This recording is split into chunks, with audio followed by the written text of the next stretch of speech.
हो जाए।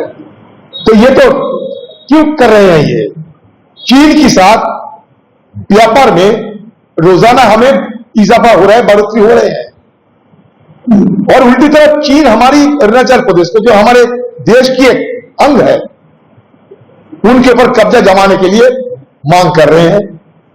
लद्दाख से लेकर अरुणाचल तक हमारे सारे सीमा में चीन घुसपैठियां कर रहे हैं, अतिक्रमण कर रही है, लेकिन हमारे 56 इंच सीने वाले प्रधानमंत्री चुप्पी साधी है। आज तक गलवान के मुद्दे को लेकर उन्होंने कुछ अपना गलती नहीं स्वीकारे। उन्होंने उस समय यह कहते कि ना कोई घुसे ना कोई घुसा हुआ है। इसका मतलब क्या हुआ है? चीन सरकार को सबसे बड़ा सर्टिफिकेट अगर कोई देश ने दिए होंगे तो वो हमारे देश की प्रधानमंत्री नरेंद्र मोदी जी, ये ऑन रिकॉर्ड उन्होंने कही थी, ऑन रिकॉर्ड उन्होंने ये कहे थे उस समय। तो इसलिए डरे हुए हैं, हमारा फौज नहीं डरने वाले। सारे भाई सदन के अंदर भी ये कहते थे उस दिन कि हमारे फौज डरने वाले नहीं, फौज की हिम्मत में कभी नहीं हुई। डरते हैं हमारे पॉलिटिकल लीडर ने, जिनके हाथ में सत्ता है, वो डरे हुए हैं। उनकी डर के मारे हमारे फौज की जो ताकत, जो तेवर, जो हिम्मत, जो जोश जो हो, वो दिखाने नहीं पाते हैं। इसलिए आज भी 2000 स्क्वायर किलोमीटर हमारे जमीन अतिक्रमण की बदौलत चीन की कब्जे में अभी रह गए।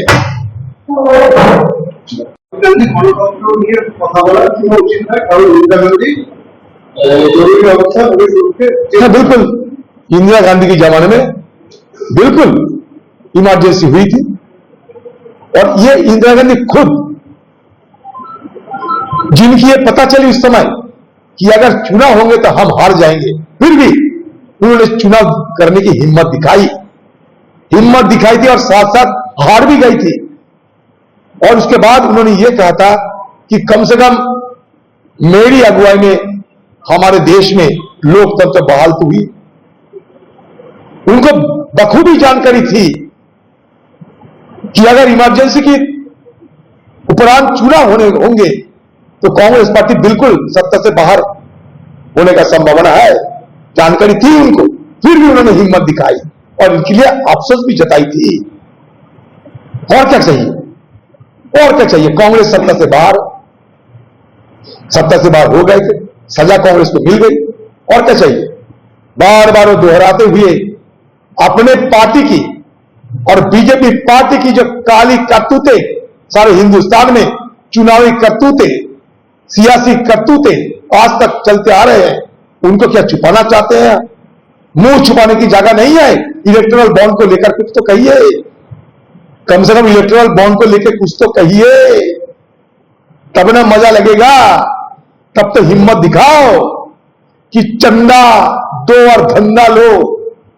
ये तेवर किसने अपनाई थी और किसके लिए ये तेवर अपनाए गए थे कि चंदा दो और धंधा लो? ये तो बताओ। देशवासी जानना चाहते हैं।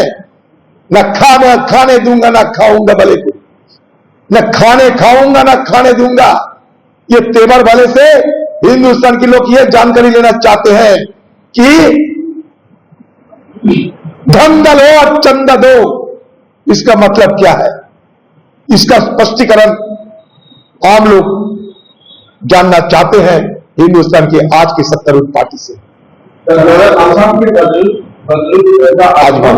और उत्तर प्रदेश के उन्होंने कहा है कि उन्होंने निशाना साधा है विपक्षी दलों के ऊपर।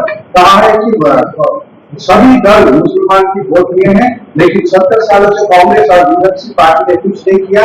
कम से कम बीजेपी के जो केंद्रीय जिन लोग बोलते हैं ना, उन लोग कांग्रेस जमाने में पाले उसे बड़े हुए हैं और चुनाव में भाग लेने की अधिकार भी मिली है, मतदान देने के अधिकार की मिली है और नुमाइंदे होने के भी अधिकार मिले है।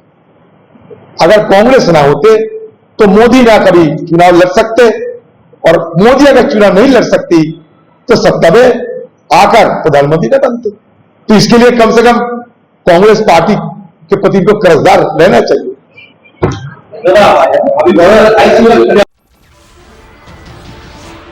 नमस्कार, मैं हूं मानक गुप्ता।